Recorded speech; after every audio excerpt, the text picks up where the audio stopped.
25 जुलाई को सिवान में जिस सिपाही ने AK-47 से छात्रों को फायरिंग की, वो उस वक्त ड्यूटी पर कहां तैनात था और किसके आदेश पर उसने ट्रिगर दबाया। ये सवाल इसलिए अहम है क्योंकि दो अलग अलग बयान इस एक सवाल के दो बिल्कुल अलग अलग जवाब देते हैं।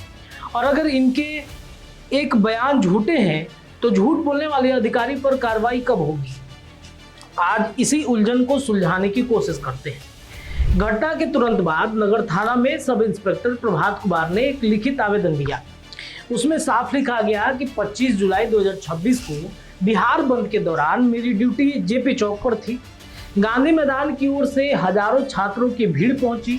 जान माल के खतरे को देखते हुए भीड़ को तितर बितर करने के लिए मेरे साथ प्रतिनियुक्त सिपाही अभिषेक ने 4 राउंड हवाई फायरिंग की। यानी इस बयान के मुताबिक सिपाही अभिषेक सब इंस्पेक्टर प्रभात कुमार के साथ जेपी चौक पर ही तैनात थे। कानून व्यवस्था की सामान्य ड्यूटी पर और हिंसक भीड़ होते देख उन्होंने हवाई फायरिंग की। लेकिन घटना के 2 दिन बाद यानी कि मंगलवार को खुद एसपी पूरन झा ने इस पर आधिकारिक बयान जारी कर दिया और ये बयान पहले वाले से मेल नहीं खाता है। एसपी के मुताबिक घटना के दिन सिपाही अभिषेक DIU टीम के साथ एक केस की जांच के लिए जा रहे थे। छात्रों के प्रदर्शन के बीच टीम जेपी चौक पर फंस गई और इसलिए टीम की सुरक्षा के लिए अभिषेक ने AK-47 से फायरिंग कर दी। यानी अब कहानी बदल जाती है।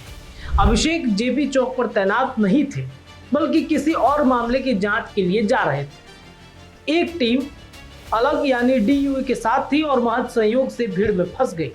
अब जरा दोनों बयान को आमने सामने रखिए।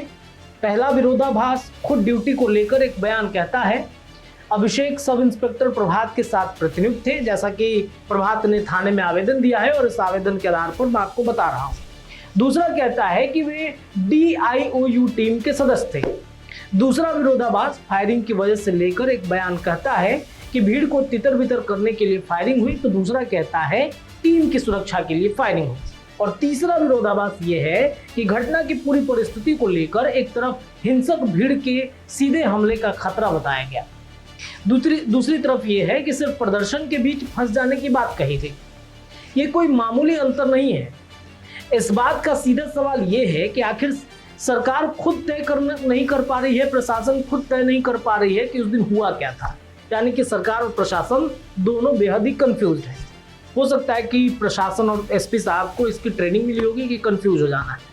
सिवान के ही एक रिटायर्ड पुलिस अधिकारी ने इस दोनों बयान पर सवाल खड़े करते हुए कहा कि उपलब्ध वीडियो फुटेज दोनों सरकारी दावों से मेल नहीं खाता है। वीडियो में सिपाही अभिषेक पूरी वर्दी, हेलमेट और बॉडी प्रोटेक्टर के पहने और अन्य पुलिस कर्मियों के साथ मोर्चा संभालते नजर आते हैं। कहीं भी ऐसा नहीं दिखाई देता है कि वे अकेले भीड़ में फंस गए। फायरिंग भी एक जगह नहीं हुई बल्कि आगे बढ़ते हुए कई जगहों पर होती दिखाई देती है। अधिकारी का कहना है कि अगर अभिषेक वाकई में DIOU टीम के साथ किसी और केस में जा रहे थे तो उनका पूरा दंगा रोधी वर्दी में होना ही कई सवाल खड़ा कर रहा है। साथ ही इतने बड़े प्रदर्शन के लिए जो मानक प्रक्रिया है यानी माइक से चेतावनी, वाटर कैनन, पर्याप्त दंगा नियंत्रण संसाधन, ये सब होना चाहिए था। वो वीडियो में कहीं स्पष्ट नजर ही नहीं आता है। और खुद DM विवेक का बयान भी सुन लीजिए। सर, जिस सिपाही का वीडियो वायरल हो रहा है गोली चलाते वक्त, उस पर कार्रवाई हुई है सर? जी, उस सिपाही को तत्काल प्रभाव से निलंबित कर दिया गया है एवं उसके विरुद्ध विभागीय कार्रवाई प्रारंभ की गई है। तो क्या सर उनके द्वारा बिना आदेश के गोली चलाया गया था क्या? जी, उनको आदेश नहीं था। उनको हवाई फायरिंग भी नहीं करनी चाहिए थी और उन्हें इस तरह का शस्त्र वो पब्लिक में ले ही नहीं जाना चाहिए। वो फंस गए थे, जैसे पूर्व में एसपी साहब ने बताया, कहीं और जा रहे थे और इस कमोशन में फंस गए थे। उनके मुताबिक AK-47 से फायरिंग होनी ही नहीं चाहिए थी। इसके लिए कोई आदेश नहीं दिया गया था। उनका कहना है कि टीम जांच के लिए जा रही थी, तभी छात्रों ने उन्हें घेर लिया। यानी अब 3 अलग अलग अधिकारियों के 3 अलग अलग बयान हैं और तीनों मिलाकर भी एक साफ सुसंगत तस्वीर नहीं बन पा रही।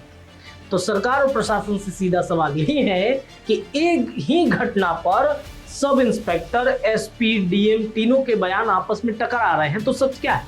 कौन किसको झूठा साबित करना चाहता है? कौन सच्चाई छुपा रहा है? क्या सिपाही अभिषेक जेपी चौक पर नियमित ड्यूटी पर तैनात थे या किसी और केस की जांच के लिए जा रहे थे? क्या फायरिंग भीड़ नियंत्रण के लिए हुई या आत्मरक्षा के लिए? सबसे अहम, अगर इसमें से कोई एक अधिकारी झूठा बयान दे रहा है तो झूठ बोलने वाले अधिकारी की पहचान कब होगी और उस पर कार्रवाई कब होगी? अगर आज कार्रवाई नहीं होती है तो ये अधिकारी कई मामलों में झूठ बोलकर खुद को बचा लेंगे। जब तक ये तीनों का बयान आपस में मेल नहीं खाते तब तक ये मानना मुश्किल है कि जांच पूरी तरीके से पारदर्शी तरीके से आगे बढ़ रही है। जनता को सिर्फ एक निलंबन की खबर नहीं चाहिए, जनता को ये जानना चाहिए कि उस दिन असली आदेश किसने दिए और झूठे बयान के लिए जिम्मेदारी किसकी तय होगी। क्या आपकी क्या राय है? आप अपनी राय रखिए। इन तीनों के बयान में से आप किस पर भरोसा करते हैं? कमेंट में अपनी राय रखिएगा। और सरकार से यह भी सवाल है कि झूठ बोलने वाले एसपी या डीएम या जो भी अधिकारी हैं उन पर कार्रवाई कब हो।